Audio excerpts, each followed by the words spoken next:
In the heart of the lush rolling hills of Makarunji, a small village in Africa, life was a tapestry of vibrant colors and stark contrasts. The villagers toiled under the watchful eye of their king, Obajemba, a man of immense wealth and an insatiable hunger for power and admiration. His palace stood at the highest point of the village, a symbol of his dominance, with golden walls that glittered under the sun. Obajemba was a towering figure with a regal bearing, his robes always the finest silks, and his eyes cold and calculating. In the shadow of this opulence lived a woman named Abeni.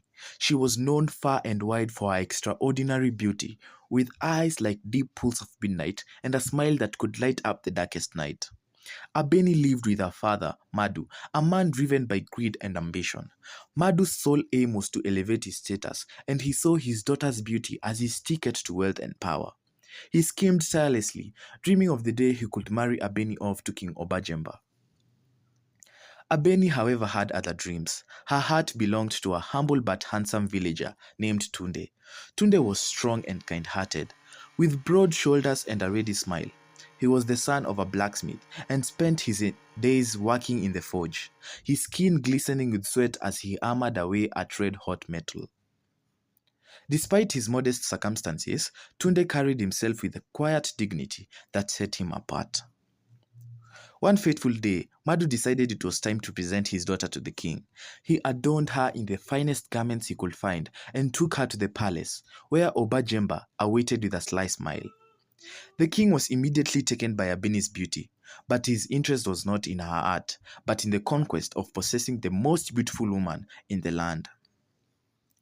Abeni's heart ached with every moment spent in the king's presence. She longed for Tunde, who understood her soul and cherished her for who she was.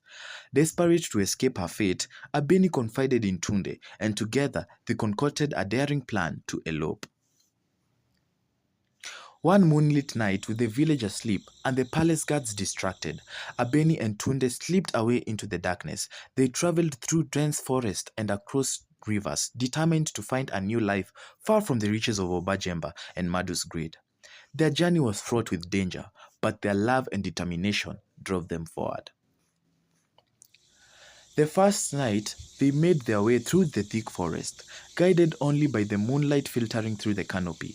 The sounds of the night were both haunting and beautiful, with calls of nocturnal animals echoing in the still air. As they reached a clearing, they were startled by a pack of wild dogs. Tunde quickly grabbed a stick and, with a display of courage and strength, managed to fend them off, ensuring their safety. As they continued, they came across a treacherous river. The current was strong and the water roared as it rushed over the rocks. Tunde, over the protector, found a narrow crossing and, holding Abeni's hand tightly, led her across. The water was icy and the rocks were slippery, but the determination saw them through. One night as they camped in a cave, a storm broke out.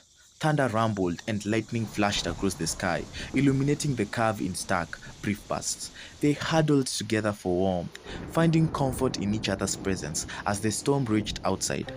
Abeni sang a soft lullaby, her voice blending with the sound of the rain, soothing the fears and strengthening their resolve. Days turned into weeks as they made their way to the neighboring village of Kumasi. Exhausted but hopeful, they arrived at the village gate, where an elderly man greeted them. The man's eyes widened as he took into the sight of Tunde, and he immediately called for the village chief. The chief, a wise and benevolent leader, approached with a look of astonishment. "You have returned, my son," he said, tears welling in his eyes. It was then that Tunde learned the truth about his lineage. He was not merely a blacksmith's son, but the lost prince of Kumasi, taken as a child and hidden away to protect him from those who sought to harm his family. As Tunde stood in stunned silence, Abeni clutched his hand. Their world turned upside down. The villagers gathered around, whispering and pointing, as the chief led them to the royal hut. Tunde's true heritage began to unravel, and the couple realized that their love had led them to a destiny neither had imagined.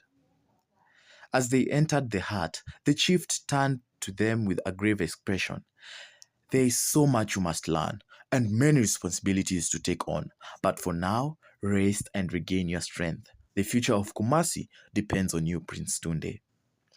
And so, as the sun set over the village of Kumasi, Abeni and Tunde held each other close, their hearts filled with a mix of fear and hope. They had escaped the clutches of a greedy father and a narcissistic king, only to find themselves on the brink of a new adventure, one that would test their love and courage in ways they had never imagined. The story of their journey had only just begun. If you wanna listen to part 2, please like, share, and subscribe.